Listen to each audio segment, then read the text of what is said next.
एक बीए का बच्चा साइंस भी पढ़ सकता है, अच्छा, एक कॉमर्स का बच्चा साइंस और आर्ट्स भी पढ़ सकता है, और बीएससी का जो बच्चा है वो आर्ट्स और कॉमर्स भी पढ़ सकता है। और इंटरेस्टिंग बात यह है कि बच्चे को 70 और 30 मिलाकर टोटल पास होना है। हाँ। यदि बच्चे को 30% में उसको मार्क्स मिले, और पहले थ्योरी और प्रैक्टिकल में अलग अलग पास होना पड़ता था, अब ऐसा नहीं है। अच्छा, बड़ी खबर यदि है। सेशनल में जितने नंबर मिले तो उसको थ्योरी में बहुत कम नंबर भी मिलेंगे तो वो पास हो जाएगा। बच्चा मान लो सेकेंड ईयर में किसी कारण से अपनी पढ़ाई छोड़ देता है, फिर 2 साल बाद उसकी आर्थिक स्थिति अच्छी रहती है तो 2 साल के बाद वो फिर से अपने कोर्स को कंटिन्यू कर सकता अच्छा, है। मतलब यानी ड्रॉप वाला सिस्टम हाँ, खत्म हो गया कि यदि एक बच्चा जो हम किसी महाविद्यालय में, सपोज एक्स महाविद्यालय में वो बीकॉम कर रहा है और उस महाविद्यालय में हिस्ट्री विषय नहीं है बीए में, तो वो चाहता है कि किसी वाई महाविद्यालय में वो हिस्ट्री विषय में पढ़ना चाहता है, तो एक प्राचार्य दूसरे प्राचार्य को पत्र लिखेंगे और वहाँ के प्राचार्य उनको अलाउ करेंगे, तो वो दूसरे महाविद्यालय में जाकर भी हिस्ट्री पढ़ सकता है। पर होता यह है कि हर बच्चा जो यूथ है या यंग बच्चे हैं उनको म्यूज़िक का भी शौक़ है, तो वो प्रोफेशनली तो वो अपना सब्जेक्ट ले लेते हैं कि उनका कैरियर के हिसाब से कौन सा विषय अच्छा है या कौन सा डिसिप्लिन अच्छा है, पर वो म्यूज़िक उनका छूट जाता है, तो कहीं ना कहीं उनको फ्रस्ट्रेशन होता है। तो ऐसे बच्चों के लिए नेशनल एजुकेशन पॉलिसी में वो इनके अलावा भी एक सिलेबस लेंगे, उसको कहते हैं जेनेरिक इलेक्टिव कोर्स कहलाएगा। इस बिल्डिंग की आप तस्वीर देख रहे हैं वो हेमचंद यादव विश्वविद्यालय दुर्ग की है, और इस विश्वविद्यालय से लाखों स्टूडेंट का जो है भाग्य जुड़ा रहता है, क्योंकि एडमिशन की प्रक्रिया चल रही है। फर्स्ट ईयर में 12वीं पास करने के बाद लोग एडमिशन लेते हैं, तो एडमिशन की क्या प्रक्रिया है और कैसे एडमिशन ले सकते हैं और कब तक ले सकते हैं और कौन कौन से कोर्स में ले सकते हैं, इसके लिए हम बात करने पहुँचे यूनिवर्सिटी में। हमारे साथ यहाँ पर मौजूद है दुर्ग संभाग उच्च शिक्षा के डॉक्टर राजेश पांडे सर, जो हमें पूरी जानकारी देने वाले हैं। पहले स्वागत है सर आपको बिलाय टाइम्स में, आपने हमें टाइम दिया। धन्यवाद सर, सबसे पहले मेरा बेसिक क्वेश्चन यही है, आप फर्स्ट ईयर के स्टूडेंट के लिए एडमिशन का प्रोसेस चल रहा है। देखिए, फर्स्ट ईयर का जो एडमिशन प्रोसेस है वो ऑनलाइन होता है। हाँ। विश्वविद्यालय के पोर्टल पे अपना रजिस्ट्रेशन कराना पड़ता है, और कराने के बाद अभी 2 मेरिट सूचियाँ फर्स्ट ईयर की जारी हो चुकी हैं। अच्छा सर, कब कब हुआ ये फर्स्ट ईयर की 2 तारीख को और 7 तारीख को। अच्छा। ठीक है, हमारा लास्ट टाइम चल रहा है। हाँ, अब उसके बाद उसकी तिथि भी समाप्त हो चुकी है। अब 15 तारीख से, यानी 15 जुलाई से अब ओपन एडमिशन शुरू हो गया है। उसका भी जो रजिस्ट्रेशन है वो यूनिवर्सिटी के थ्रू ऑनलाइन ही होता है, और उसकी हार्ड कॉपी कॉलेज में लेकर स्टूडेंट आएंगे, क्योंकि पहली 2 सूचियां जारी हुई उसमें यूनिवर्सिटी ने 5 कॉलेजेस का ऑप्शन दिया था। तो उसमें दिक्कत ये होती थी कि बच्चा एक ही कॉलेज में एडमिशन लेता था और बाकी 4 कॉलेज उसका नाम निकाल कर बैठे रहते थे, तो काफ़ी समय ख़राब होता था कॉलेज का भी। अब ओपन एडमिशन जो 15 तारीख से शुरू हो गया है, उसमें सबसे बड़ा फ़ायदा यह है कि बच्चों को जिस कॉलेज में एडमिशन लेना है वहीं का वो रजिस्ट्रेशन कराएंगे और महाविद्यालय में आएंगे, और यदि जैसे 16 तारीख को 10 बच्चे आते हैं तो 10 बच्चों का वो एज़ पर मेरिट हम उनका एडमिशन दे देंगे। ऑनलाइन इसलिए क्योंकि प्रोसीजर इसलिए रखा गया है जी, क्योंकि उससे यूनिवर्सिटी के पास बच्चों का रिकॉर्ड रहता है जो रेगुलर स्टूडेंट है, और फिर ये उनके नामांकन में भी, उनके एनुअल एग्जाम में भी सारा का सारा काम आता है। पालकों के लिए तो बहुत अच्छी सुविधा है कि अब तो ओपन एडमिशन है, बच्चा जिस भी क्लास में आना चाहता है या जिस महाविद्यालय में जाना चाहता है वहाँ पर अपना पोर्टल में यूनिवर्सिटी के रजिस्ट्रेशन करा ले, उसकी हार्ड कॉपी लेके आ जाए, सारे डॉक्यूमेंट जमा कर ले, और यदि वहाँ पर सीट वैकेंट है तो उसका एडमिशन हो जाएगा, कॉलेज को हेल्ड अप नहीं करना पड़ेगा। अच्छा, अगर मान लीजिए उस कॉलेज में जहाँ भरा वैकेंट नहीं है तो फिर दूसरा ऑप्शन हो जा सकता है दोबारा। अब देखिए, कोई बच्चा मान लो बीए में किसी महाविद्यालय में अपना ऑनलाइन रजिस्ट्रेशन कराता है, मान लो साइंस का स्टूडेंट है, अब उसको उस कॉलेज में यदि सीट रिक्त नहीं है तो वो बीकॉम में भी जा सकता है फैकल्टी के। हाँ, साइंस का स्टूडेंट है जो नॉर्म्स हैं उसके, जैसे बीएससी का बच्चा बीकॉम भी ले सकता है, बीए भी ले सकता है। अभी शासन और हेमचंद यादव विश्वविद्यालय के निर्देशानुसार 25 तारीख तक ओपन एडमिशन है। हाँ, 25 जुलाई तक, और 26 जुलाई से 31 जुलाई तक। हाँ, कि एक और मौका रहेगा आपके पास, जो कई लोगों को समझ नहीं आ पा रहा, तो बहुत लोगों की क्वेरीज थी, इसलिए हम सर के पास आए हैं। सर, वो आप बता दीजिए जो एक्स्ट्रा टाइम दिया गया है उसका क्या पूरा? 26 जुलाई से 31 जुलाई तक कुलपति की परमिशन से एडमिशन्स होंगे। कुलपति के परमिशन का मतलब ये है कि बच्चा रजिस्ट्रेशन तो ऑनलाइन पोर्टल में कराएगा। अच्छा। उस जिस महाविद्यालय में एडमिशन लेना चाहता है उस महाविद्यालय अपनी हार्ड कॉपी लेके आएगा। अच्छा। और यदि सीट रिक्त होंगी तो महाविद्यालय उसमें उसको प्रवेश दे देगा, और उसके बाद वो सूची कुलपति हेमचंद यादव विश्वविद्यालय या दूसरे विश्वविद्यालय की कुलपतियों के पास भी, क्योंकि ये पूरे स्टेट के लिए पॉलिसी है, किसी एक विश्वविद्यालय के लिए नहीं है, तो उस सूची को कुलपति या माननीय कुलपति को अप्रूवल के लिए भेज दिया जाएगा। अच्छा, मतलब वो जो प्रोसेस उसके लिए छात्रों को यूनिवर्सिटी आना पड़ेगा? नहीं, महाविद्यालय भेजेगा। महाविद्यालय, अच्छा महाविद्यालय रिकमेंड करेगा। महाविद्यालय उन विद्यार्थियों की जो नियमित विद्यार्थी के रूप में जिनका प्रवेश हुआ है, उस सूची को विश्वविद्यालय कुलपति के अप्रूवल के लिए भेजा। मतलब ये खबर उनके लिए खास है जो किसी कारणवश नहीं ले पाते हैं 25 तारीख तक। एक्चुअली उसको देखने के बाद लोगों को भ्रांतियां होती है कि हमको कुलपति मैडम के पास जाना पड़ेगा। यही सबसे बड़ा फोर रहता है। पर कुलपति माननीय कुलपति जी ने वो अथराइज करके रखा है कि जो सूची है वो मतलब सुविधा बच्चों को तकलीफ ना हो, बिल्कुल बिल्कुल। तो आप सुन लीजिए, अगर 25 तारीख के बाद में एडमिशन आपको लेना है, मैं तो बोलूंगा कि पहले ले लीजिए, क्योंकि काहे को देर करना हो। पर 25 तारीख के बाद लेना है तो उसके लिए भी आपको कॉलेज के द्वारा यहाँ भेजा जाएगा। सर, अब बात आती है कि न्यू एजुकेशन पॉलिसी जैसे चल रहा है, उसको लेके क्या क्या बदलाव है कॉलेज को? देखिए, न्यू एजुकेशन पॉलिसी तो एक क्रांति है इस देश के लिए जी, क्योंकि विकसित भारत की अवधारणा जी और आत्मनिर्भर भारत जी, की अवधारणा है कि 2047 में हमें अपने देश को आत्मनिर्भर और विकसित करना है। हाँ, ये विजन 2047। तो ये जो न्यू एजुकेशन पॉलिसी है 2047 को टारगेट करके बनाई गई है। न्यू एजुकेशन पॉलिसी, पहले एक एजुकेशन पॉलिसी आई थी 1986 में, उसके बाद थोड़ा सा एक अमेंडमेंट आया था एजुकेशन पॉलिसी में 1992 में।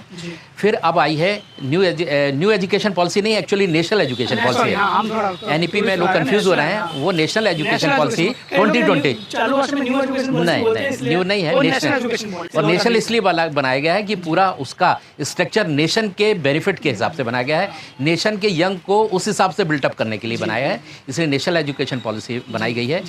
पुरानी जो नीति थी वो एक ही साइड में चलने वाली नीति थी। अभी की जो नेशनल एजुकेशन पॉलिसी 2020 है, उसमें लचीलापन बहुत ज़्यादा है, बहुत फ्लेक्सिबिलिटी है। और सबसे बड़ी चीज़ है कि इसमें लोगों का स्किल डेवलपमेंट की बात भी है, मॉरल एजुकेशन की बात भी हो रही है, वैल्यू एडेड एजुकेशन वो भी पढ़ाया जाएगा। और दूसरी इसमें सबसे महत्वपूर्ण बात यह है कि पहले यदि बच्चा बीए किसी स्नातक प्रथम वर्ष में जब प्रवेश लेता था, तो यदि फर्स्ट ईयर पास होने के बाद वो सेकंड ईयर में नहीं पढ़ पाता था किसी भी कारण से, अपने पारिवारिक परेशानियों के कारण या वित्तीय आर्थिक परेशानियों के कारण, तो उसका एक साल खराब हो जाता था। नेशनल एजुकेशन पॉलिसी में यदि बच्चा फर्स्ट ईयर पास करता है तो उसमें उसका साल खराब नहीं जाएगा, एक इंटर्नशिप उसको करना पड़ेगी और उसके बाद उसको सर्टिफिकेट कोर्स दिया जाएगा, सर्टिफिकेट का कोर्स दिया, सर्टिफिकेट दिया जाएगा फर्स्ट ईयर का। यदि वो सेकंड ईयर पास करता है और सेकंड ईयर पास करने के बाद वो छोड़ देता है पढ़ाई, तो उसके 2 वर्ष बर्बाद नहीं होंगे, फिर उसको ग्रेजुएशन डिप्लोमा दिया जाएगा, डिप्लोमा इन बीए। फिर यदि वो थर्ड ईयर में प्रवेश करता है और थर्ड ईयर प्रवेश करने के बाद यदि वो थर्ड ईयर पास कर लेता है कोई भी स्नातक स्तर में किसी भी डिसिप्लिन में, तो फिर उसको डिग्री दी जाएगी, ठीक है, ग्रेजुएशन डिग्री दी जाएगी। हाँ, 7.5 CGPA, क्योंकि पूरा ग्रेडिंग सिस्टम आ गया है। यदि उसके 7.50 से 7.5 CGPA आते हैं तो वो फोर्थ ईयर के लिए एनरोल्ड होगा, वो होगा ऑनर्स विद रिसर्च डिग्री। पर उसके लिए कंडीशन ये है कि जहाँ पर वो उसको रिसर्च डिग्री का कोर्स करना है विद ऑनर्स, वहाँ पर रिसर्च सेंटर होना चाहिए। पर यदि उसके 7.5 से कम परसेंटेज आते हैं तो वो ग्रेजुएशन ऑनर्स की उसको डिग्री मिलेगी। अच्छा, पूरे तरीके से हाँ, ऑप्शन दिया हुआ है। उसमें कोई घबराने की बात नहीं है, क्योंकि NEP 2020 में लिखा हुआ है कि 7.5 CGPA जिससे अधिक जिनके आएंगे उन्हीं को ही डिग्री यानी ऑनर्स डिग्री विद रिसर्च दी जाएगी। पर इसमें ऑनर्स डिग्री भी मिलेगी कब, यदि उसके 7.5 CGPA से कम है। सर, ये NEP को लेके एक और है कि बीच में बहुत बात चली थी कि आप एक कोर्स के साथ साथ दूसरा कोर्स भी कर सकते हैं। ये इस NEP 2020 की सबसे बड़ी सुंदरता यही है। कारण क्या होता है कि हम जो भी पाठ्यक्रम या जिसमें भी प्रवेश लेते हैं, हम चॉइस से नहीं लेते। हम सोचते हैं कि आज मार्केट में डिमांड किसकी है।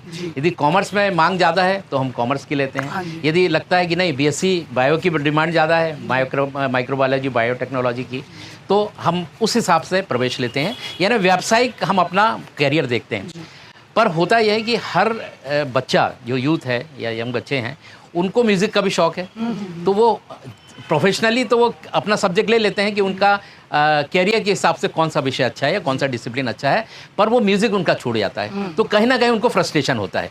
तो ऐसे बच्चों के लिए नेशनल एजुकेशन पॉलिसी में वो इनके अलावा भी एक सिलेबस लेंगे, उसको कहते हैं जेनेरिक इलेक्टिव कोर्स कहलाएगा।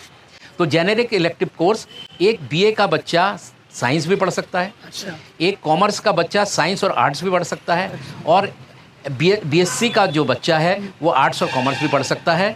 पर अभी चूँकि एनईपी 2020 का प्रथम स्टेज पूरे प्रदेश में लागू हुआ है, इसलिए अभी हमारे उच्च शिक्षा विभाग के इंस्ट्रक्शंस हैं कि जो एग्जिस्टिंग कोर्सेज यानी मल्टीपल कोर्सेज आपके यहाँ चल रहे हैं, तो उन एग्जिस्टिंग कोर्सेज में ही उसको चॉइस करना पड़ेगा जेनेरिक इलेक्टिव के लिए। मतलब सेम यूनिवर्सिटी से ही दोनों? यूनिवर्सिटी तो सेम रहेगी, पर कॉलेज में भी देखिए, जैसे हमारे यहाँ physics, chemistry, mathematics, botany, zoology और बीसीए, बीबीए चल रहे हैं। अब बच्चा कॉमर्स, मान लो कॉमर्स का एक बच्चा म्यूज़िक पढ़ना चाहता है, पर म्यूज़िक महाविद्यालय में नहीं है, तो अभी उसको उन जो कोर्सेज चल रहे हैं, जो अवेलेबल कोर्सेज हैं कॉलेज में, उसमें ही एडमिशन दिया जाएगा।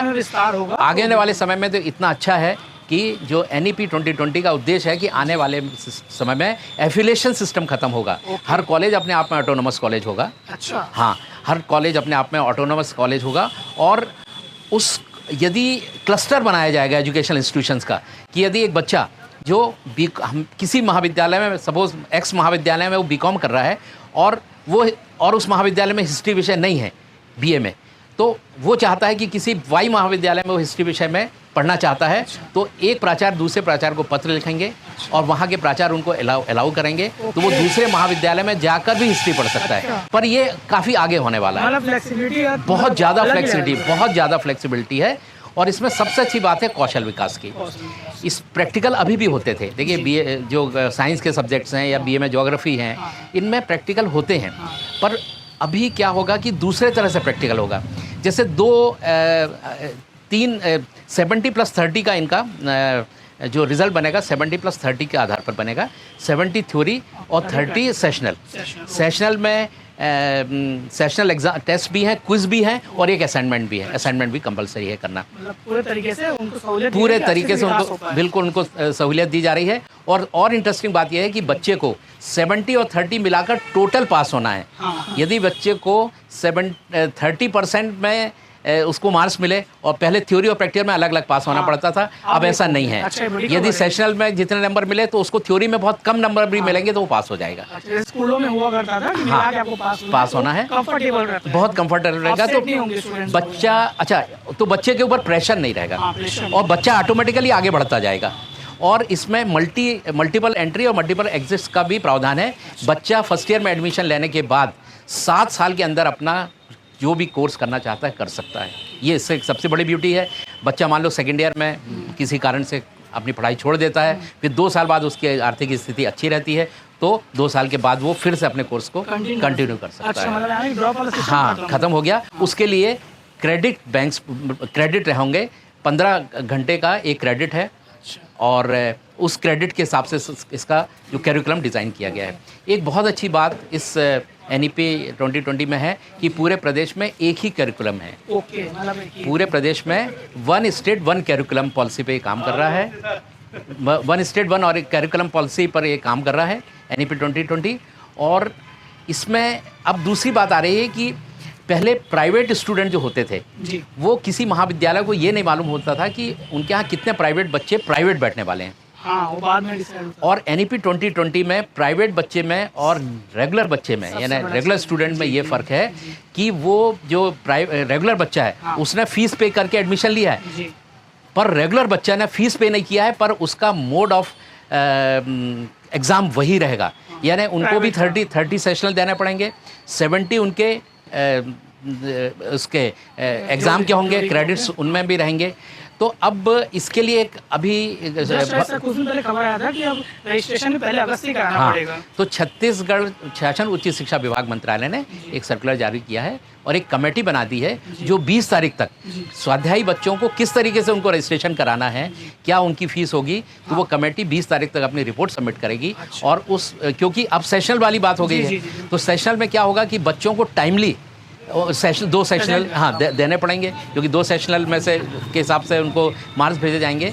तो उनको सेशनल देने के लिए जो नीति बनेगी वो बहुत जल्दी 20 तारीख को सबमिट हो जाएगी। अच्छा। और उनके लिए भी एक पॉलिसी बन जल्दी जाएगी, तो अपडेट बच्चों को आने वाला है चिंतित नहीं है। और इसका सबसे बड़ा फ़ायदा महाविद्यालयों को ये रहेगा कि उनको ये मालूम हो जाएगा कि उनके केंद्र से कितने प्राइवेट बच्चे अच्छा। अपीयर हो रहे मतलब छोटा हैं। सवाल। एक और चीज़ मैं इसमें ऐड करना चाहूँगा कि प्राइवेट बच्चों को भी छत्तीसगढ़ शासन विचार कर रहा है कि उनको ऑनलाइन पोर्टल के माध्यमों से अच्छा। उनको पढ़ाई की जा सके। अच्छा, मतलब सिलेबस रहे पूरा, सिलेबस स्टडी मटेरियल कैरिकुलम वही रहेगा। और एनईपी में सिलेबस वो शब्द खत्म हो गया है, अच्छा। अब वो कैरिकुलम कहलाया जा रहा है। ओके। तो उस कैरिकुलम में उनको ऑनलाइन पोर्टल्स के माध्यम से उस पर भी शासन कार्य कर रहा है कि बच्चों को पढ़ाया जा सके, तो वो पिछड़ेंगे नहीं और उनको भी विषय समझ में आएगा।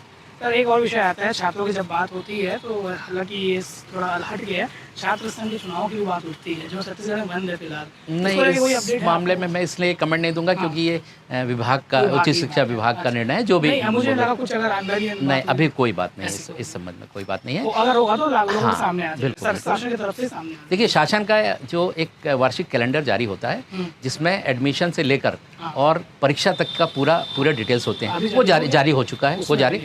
वो जारी हो चुका है और उसमें कभी कोई संशोधन करना होता है तो उस संशोधन का आदेश आ जाता है। तो शासन जो है वो अपने कैलेंडर के अनुसार ही सारा, चाहे वो प्राइवेट कॉलेजेस हैं या गवर्नमेंट कॉलेज है, शासन के वार्षिक कैलेंडर के अनुसार ही उनमें सारी एक्टिविटीज़ होती हैं। बहुत बड़ा अपडेट है। अभी छात्र संघ के बाद चुनाव के बारे में कोई अभी नहीं है, अगर संशोधन होगा तो सूचना में आएगा। मुझे लगता है इस वीडियो में सारी जानकारी आपको मिल गई है कि एडमिशन कैसे होगा, और 25 तारीख के बाद भी अगर आप एडमिशन लेना चाहे तो आपको परमिशन से आपका कॉलेज जो है लेटर भेजेगा। हमारे साथ बात करेंगे तो थे हरीश पांडे सर, जो अपर संचालक है दुर्ग संभाग के उच्च शिक्षा के। बहुत बहुत धन्यवाद सर समय देने के लिए, आप पूरा पसीना से तर हो गए हैं और छात्रों के लिए बहुत इन्फॉर्मेटिव वीडियो होने वाला है। Thank you very much, thank you. बन रही ब्लाइट टाइम के साथ आपको ऐसे ही और इन्फॉर्मेटिव वीडियो मिलते रहेंगे, और कमेंट सेक्शन में राय बताइएगा, और अगर आपकी कोई क्यूरी होगी तो भी बताइएगा। धन्यवाद। मैं रामेश घोष, कैमरा डिवीजन आगे था।